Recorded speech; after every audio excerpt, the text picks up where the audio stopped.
Hello students, आज हम करेंगे second chapter basis and dimension of book. कौन सी बुक है हमारी?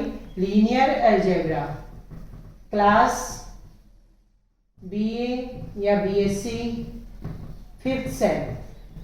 बीएससी फिफ्थ सेम में एक पेपर होता है लीनियर अलजेब्रा, उसका सेकंड चैप्टर आज हम करने जा रहे हैं, बेसिस एंड डायमेंशन।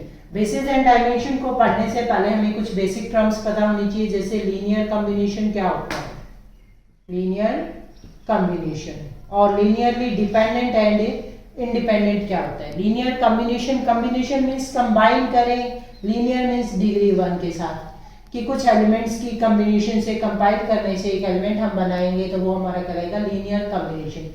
जैसे फॉर एग्जांपल मैं डेफिनेशन से, प्रॉपर डेफिनेशन से पहले आपको एग्जांपल करवाती हूँ। कोई भी हमने वेक्टर स्पेस लिया आर स्क्वायर ओवर आर, हमने एक वेक्टर स्पेस लिया जिसमें एलिमेंट्स किस टाइप के होंगे, प्लेन के एलिमेंट होंगे, टपल्स की फॉर्म में होंगे, एक्स वाई या ऑर्डर्ड पेयर आप बोल दो, टू ऑर्डर टपल बोल दो कि X Y belongs to R square. हमने कोई भी एलिमेंट लिया और एक सेट हमने लिया एस, एस में मैंने दो एलिमेंट रखे जैसे 1 2 एंड 0 1। अब मैं ये देखना चाहती हूँ कि एक्स वाई को इनकी फॉर्म में लिख पा रही हूँ या नहीं लिख पा रही, कि एक्स वाई एलिमेंट को, कि एस के एलिमेंट्स को किसी एलिमेंट से मल्टीप्लाई करने के बाद क्या हम एक्स वाई एलिमेंट को बना पा रहे हैं या नहीं बना पा रहे हैं।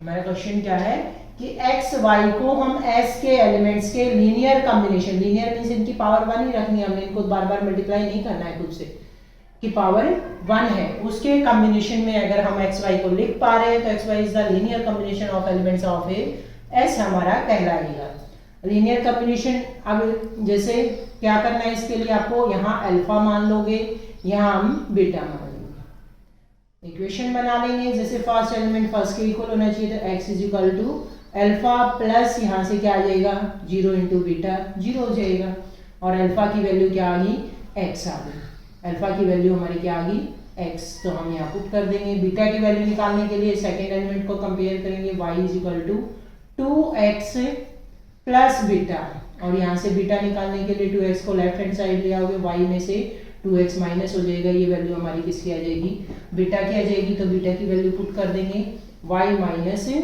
2x, बीटा हमारा क्या पुट हो जाएगा y माइनस 2x।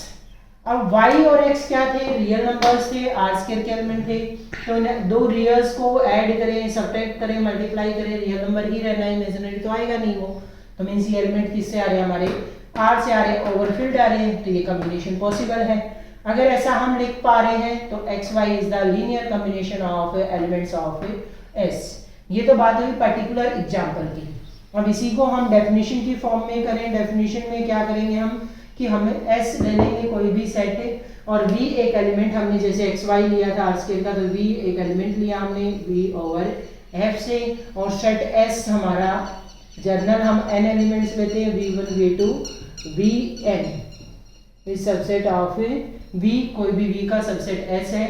और अगर हम v को किस फॉर्म में, लीनियर कॉम्बिनेशन यानी scalars alpha 1 v1 alpha 2 v2 and so on alpha n vn की फॉर्म में लिख पा रहे हैं, जहां स्केलर्स हमारे किससे आ रहे हैं, फील्ड से आ रहे हैं, और vi किसके एलिमेंट है, सेट s के एलिमेंट्स हैं। If any element v belongs to v over f and s is equal to v1 v2 vn can be written as linear combination of elements of s, then s is v is said to be linear combination of elements of s कहलाएगा। ये s के elements का क्या कहलाएगा, linear combination.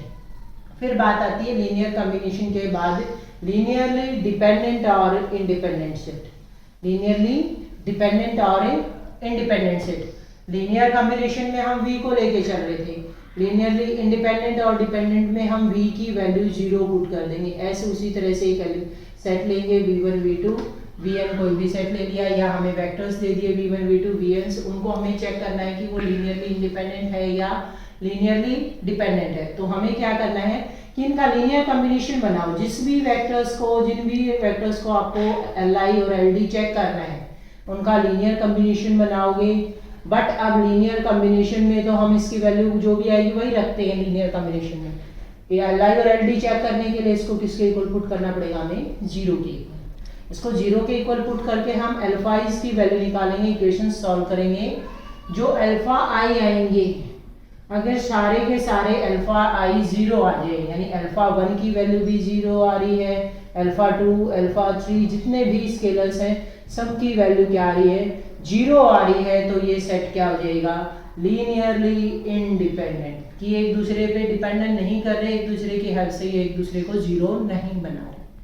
कि इसको equation को solve किया, ऑल स्केलर्स 0 आ गए, सारे स्केलर 0 आ गए, तो सेट हमारा कहलाएगा लीनियरली इंडिपेंडेंट। अगर एटलीस्ट 1 भी नॉन जीरो है, अल्फा 2 अल्फा n में not all 0, not equal to 0, या इसको हम लिखते हैं नॉट ऑल 0।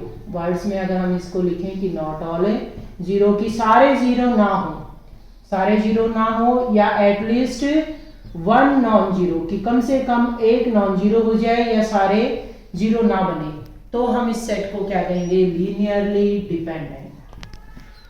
लीनियरली इंडिपेंडेंट में हमारा क्या होना चाहिए, सभी स्केलर्स की वैल्यू 0 आनी चाहिए। अगर एक भी स्केलर नॉन जीरो आ गया ना, मान लो अल्फा 1 अल्फा 2 अल्फा n सारे के सारे 0 नहीं आ रहे, ये बाकी सारे 0 है, और जो हमारा फर्स्ट वेक्टर था अल्फा 1 वो नॉन जीरो आ गया, उसकी कोई भी वैल्यू 1 2 3 आ गई आपकी, तो ये सेट क्या बन जाएगा, लीनियरली डिपेंडेंट।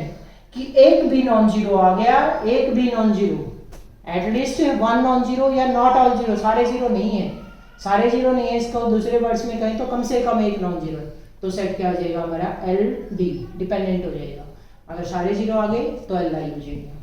क्वेश्चंस करते हैं कि एल आई और एल डी किसी भी क्वेश्चन को कैसे चेक करना है किन्हीं भी वेक्टर्स को। फॉर एग्जांपल जैसे अभी जो हमने लिखा था वही ले लेते हैं।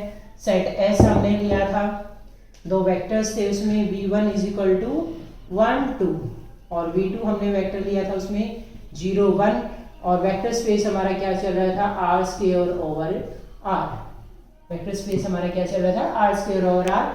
v1 v2 2 वेक्टर्स लिए हुए हैं, इन्हें हमें चेक करना है कि ये एल आई है या एल डी। तो आप क्या करोगे, सिंपल जो वेक्टर्स दिए उनको स्केलर से मल्टीप्लाई करोगे, alpha into v1 beta into v2, और अल्फा बीटा की वैल्यू आपने फाइंड आउट करनी, अल्फा एंड बीटा। इसको किसके इक्वल पुट करेंगे, 0 के इक्वल। v1 v2 की वैल्यू पुट कर दो, अल्फा इंटू v1 हमारा आ जाएगा 1 2, बीटा v2 हमारा वेक्टर था 0 1 इक्वल टू 0। अब इस 0 को क्या लिखना है, ये 0 यहाँ एज ए एलिमेंट है किसका, आर स्क्वायर का। आर स्क्वायर में पेयर्स है तो ये 0 रिप्लेस हो जाएगा 0 0 से। अब मल्टीप्लाई कर दो, मल्टीप्लाई करेंगे तो ये हमारा आ गया alpha into 2 alpha plus beta, 0 से मल्टीप्लाई होकर हमारा क्या बन जाएगा 0, और ये beta equal to 0 0। First element को फर्स्ट से कंपेयर कर दो, अल्फा फर्स्ट पहले एक स्टेप में ऐड कर लेना, अल्फा प्लस 0 अल्फा रहेगा, सेकंड में 2 alpha plus beta equal to 0 0। 2 equation आपकी बन जाएगी। फर्स्ट इक्वेशन कंपेयर करोगे तो क्या बनी, अल्फा इक्वल टू 0। सेकंड से क्या बनी हमारी 2 alpha plus beta equal to 0। इसमें अल्फा की वैल्यू पुट कर देंगे, 0 था तो 0 प्लस बीटा इक्वल टू 0। अब यहाँ से हम देख सकते हैं कि दोनों स्केलर्स अल्फा और बीटा क्या आ गए, 0 आ गए। अगर दोनों स्केलर्स 0 आ रहे हैं इसका मतलब ये क्या हो गया, एल आई हो गया। ऑल स्केलर्स 0 तो ये v1 v2 आ रहे लीनियरली इंडिपेंडेंट। ये वेक्टर स्पेस क्या आ जाएगा, लीनियरली इंडिपेंडेंट हो जाएगा। ठीक है, एक क्वेश्चन और कर लेते हैं एल आई और एल डी का। जैसे v1 वेक्टर लिया मैंने 1 1 1, v1 is equal to 1 1 1। v2 vectors लिया हमने 1 0 1, v3 मैं ले रही हूँ 1 0 0 1 0 0। ये किसके हैं, vector space R cube over R के एलिमेंट है, और इन्हें हमें चेक करना है कि ये एल आई है या एल डी है। सेम स्टेप रहेगा, आपने v1 को किससे मल्टीप्लाई करना है, अल्फा से, v2 को बीटा से, और v3 को गामा से कर दोगे, या अल्फा 1 अल्फा 2 ले सकते हो, या कुछ भी नोटेशन ले सकते हो, ए बी सी भी आप ले सकते हो, alpha beta and gamma v3 equal to 0। v1 की वैल्यू पुट करेंगे, अल्फा इंटू v1 आ जाएगा हमारा तीनों एलिमेंट्स 1 हो जाएंगे। V2 में हमारा सेकंड पोजीशन पर 0 है और गामा इंटू V3 में हमारा फर्स्ट पोजीशन पर हमने 0 लेना है, इक्वल टू ट्रिपलेट आ जाएगा 0 0 0 है हमारा ये। ठीक है, अब अल्फा फर्स्ट एलिमेंट को मैं मल्टीप्लाई करके ऐड कर रही हूँ, तो फर्स्ट यहाँ से तो आया अल्फा, सेकंड से क्या बना बीटा, थर्ड से हमारा gamma, alpha beta plus gamma. Second element multiply करेंगे तो alpha beta into 0 0, gamma into 0 0, only alpha रह जाएगा। थर्ड एलिमेंट मल्टीप्लाई करेंगे तो अल्फा बीटा को थर्ड से मल्टीप्लाई करोगे तो बीटा और गामा में 0, इक्वल टू क्या आ जाएगा हमारा ये 0 0। अब कंपेयर कर देंगे, कंपेयर करेंगे पहले सेकंड एलिमेंट से, फर्स्ट से, थर्ड से, तीनों से 3 इक्वेशन बन जाएंगी। Alpha plus beta plus gamma equal to 0, second से हमारी बन रही है अल्फा इक्वल टू 0, थर्ड से alpha plus beta equal to 0। Alpha की वैल्यू पुट करेंगे 0, तो बीटा क्या आ जाएगा 0, बीटा 0 आ गया, अल्फा 0 आ गया, अल्फा और बीटा दोनों की वैल्यू पुट करेंगे तो गामा इक्वल टू 0। तीनों स्केलर्स क्या आ गए हमारे 0 आ गए, तो ये वेक्टर्स भी हमारे क्या हो गए लीनियरली इंडिपेंडेंट। अगर एक भी नॉन जीरो आ जाता तो ये वेक्टर्स क्या हो जाते लीनियरली डिपेंडेंट। ठीक है, आज इतना ही करेंगे, नेक्स्ट लेक्चर में करेंगे हम लीनियर बेसिस, एलआई और एलडी और कॉम्बिनेशन दोनों को मिला के हमारा बेसिस बनता है। नेक्स्ट लेक्चर में इससे आगे हम कंटिन्यू करेंगे। वीडियो पसंद आ रही है तो लाइक एंड सब्सक्राइब करें और शेयर करें अपने दोस्तों में, जिसका लिए इम्पोर्टेंट हो वो